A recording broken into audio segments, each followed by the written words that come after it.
UGC net Odia unit 8 MCQ part 1 कवि सम्राट भूपेन्द्र भंजकर लावण्यवती काव्य को नाट्य रूप किए देइछन्ति। उत्तर दयनाथ मिश्र।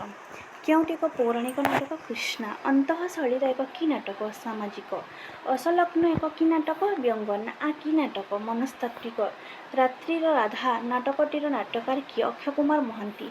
रघुनाथ परिछांकर गोपीनाथ बल्लभ नाटक रचना कले 1868। कोल्लोली कोल्लोली नाटक रचयिता किए शैलेश्वर नंद। पंचानन पात्र केउ नाटक ओडिशा साहित्य अकादेमी पुरस्कार प्राप्त प्रतिबिंब केउ नाटक रणजित पट्टनायक पुरस्कृत गाँ माणिक जोड़ी नाटकर रचयिता किए भंजकिशोर पट्टनायक। भारतीय नाटक विदूषक चरित्र श्रेष्ठ किए कालिदास। तट निरंजन नाटक केतोटी स्थानर वर्णना रही 4 गोटी। केउ नाटक कंठाविहीन घंटा को समयहीनतार संकेत रूप में व्यवहार कर मनोरंजन दासकर वनहंसी नाटक। हरिहर मिश्रंकर केउ नाटक ओडिशा साहित्य अकादेमी द्वारा पुरस्कृत रात्रि 2 टाणा 1977। केउटी प्रफुल्ल कुमार महांतींकर नाटक मला आकाश कला चिन्ह सरोवर सन्यासी। आजिर मनीष नाटकर रचयिता किए मन्नत कुमार शतपथी। सोमालुआ नाटकर श्रेष्ठ किए प्रमोद कुमार त्रिपाठी।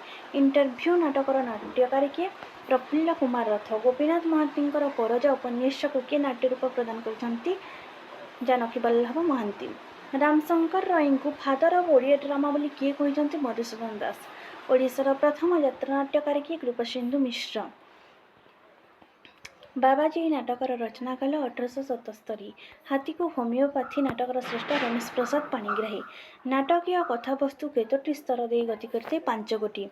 नाट्यशास्त्र अनुजाई नाटक बा रूपक केते प्रकार 10 प्रकार। सीता विवाह नाटकर रचयिता किए कामफल मिश्र। केउटी रामचंद्र मिश्रंकर नाटक घर संसार भाई भाउज अभिमान। केउ मसीह ढेंकानाल खड्ग प्रसाद द्वारा पद्मावती हरण नाटक अभिनीत होता 1834 मसीह। गोपीनाथ बल्लभ नाटकर किए रचना करथिले रघुनाथ परिछा। केउ मसीह गोपीनाथ बल्लभ नाटक रचना करथिले 1868। कांचकेबेरी नाटक किए लिखिले रामशंकर 1881। नाट्यकार जगमोहन लाला केबे और केउठे जन्मग्रहण करथिले 1838 कटकर महांगा ठारे।